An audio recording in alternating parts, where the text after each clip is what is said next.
was wide and Lewis Hamilton thought there was a gap. Groot schot, oh, binnenkant, binnenkant, Et Leclerc en pole, incroyable. La première pole du pilote monégasque à 21 ans. They are double stacking because Bottas is coming into the pits as well. He's waiting and they've got this absolutely spot on. Max Verstappen afgevlacht als winnaar. Six British Grand Prix wins.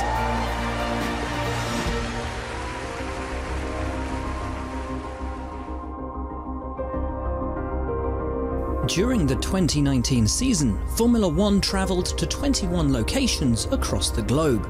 And in this sport where every second counts, hundreds of people worked behind the scenes to ensure that the teams were ready to hit the track on time at every circuit. From the first practice in Melbourne in March, all the way through to the checkered flag in Abu Dhabi in December.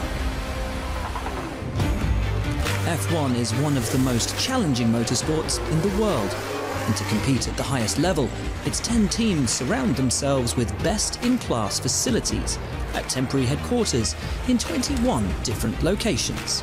With the help of DHL, more than 1,000 tons of equipment worth millions of dollars is transported across the world to every race, including bodywork, technology, tools, machinery, as well as catering facilities, meeting spaces, and everything needed to broadcast the track action across the globe. Each of the team's temporary headquarters is built from scratch, then broken down, sorted, packed and stored, ready to be unpacked at a new venue on the other side of the world. So how does one of the largest global sporting events come together to deliver the same thrilling experience to different corners of the world? Planning with the DHL logistics team takes place months before the Australian Grand Prix to make sure that everything and everyone who's part of the Formula One experience is ready for action. 12 of the races take place outside of Europe and are commonly known as flyaways. As such, these trips require specialist expertise from the DHL operations team to create a bespoke solution to provide an efficient and sustainable way of ensuring everything is where it needs to be at the right time. At the start of the season, 5 sets of identical shipping containers leave the UK, destined for the first set of flyaway races. These shipping containers transport around 200 tons of ocean freight that's been classified as non-critical for race performance, which includes jacks, trolleys and kitchen equipment, as well as items for hospitality areas and the fan zone at the track. Shipping this heavy cargo is a more sustainable way of sending these containers around the world, as the CO2 emissions are much lower than air travel, helping to reduce the carbon footprint of the championship. Each of these ships will sail in a leapfrog pattern across the season, taking its cargo to the next flyaway race. The 5 sets of freight set sail from the UK to Australia, Bahrain, China, Azerbaijan and Spain. The set that goes to Spain is collected from the UK and transported by road across Europe. Each set will travel to several destinations across the season, so the set that builds the Australian Grand Prix will travel on to Canada, then stop in the UK before going to Singapore, Brazil, and then back to the UK. Although the freight is the same, each track provides its own logistical challenges and opportunities to build a memorable race experience for Formula One fans. As the Marina Bay circuit is on the streets of Singapore, it provides its own logistical challenges, as roads can only be closed during certain times of the day, meaning that Formula One and DHL work with the teams around the clock to bring the night race to life, as well as building the paddock area. Concrete barriers, catch fencing and temporary bridges must also be erected to create the temporary circuit. Singapore is one of 5 back-to-back races, where the races take place just 7 days apart. A lot of the equipment in Singapore needs to go to Sochi in Russia, so during the D-Rig, every minute counts. Singapore famously hosts F1's night race, so the teams working on the race operation also have to switch from day shifts to night shifts. Although most freight will already be waiting in Russia, some equipment classified as critical flies with each of the 10 F1 race teams to every circuit. The label critical means that the race cannot take place without it, which includes pit stop equipment, computer servers, secure data links and enough components to construct up to 3 F1 cars. Transporting F1 cars requires precision and care. Individual parts of the car can cost hundreds of thousands of dollars to manufacture, making it very precious cargo. To transport the cars, they are stripped down to the last components. The engine, gearbox, front and rear wings, mirrors and suspension parts are all removed and packed individually into customized cargo containers before being transported to the next race.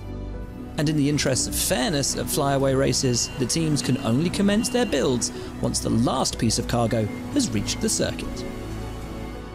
As most circuits don't have inbuilt broadcast facilities, the Formula One production crew travel from race to assist construction and then fully operate the broadcast centre, which is capable of transmitting action from 126 cameras to more than 170 territories across the globe, thanks to around 60 kilometres of cabling at every circuit.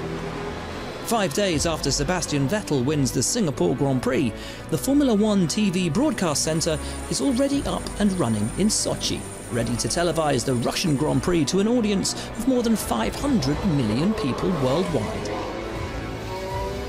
9 of F1's races take place in Europe, and as most of the teams are based here, the cargo travels by road to the 8 mainland Europe races. The teams either transport their goods directly or through their logistics partners, which also enable fuel suppliers, TV broadcasters and hospitality providers with moving goods from A to B. Let's take a look at the construction at Silverstone in the United Kingdom, the historic circuit that hosted the first World Championship Grand Prix in 1950.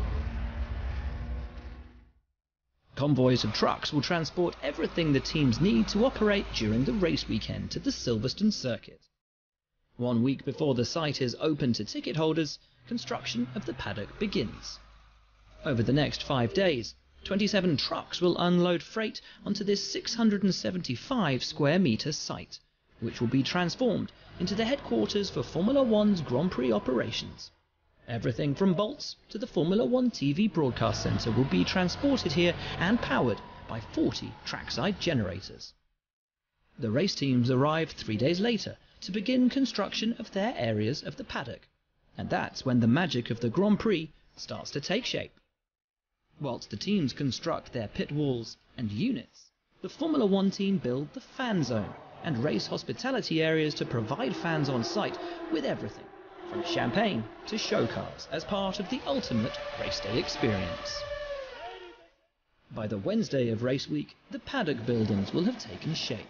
Some are more than 10 metres high and contain everything required to power, manage and feed the Formula One teams.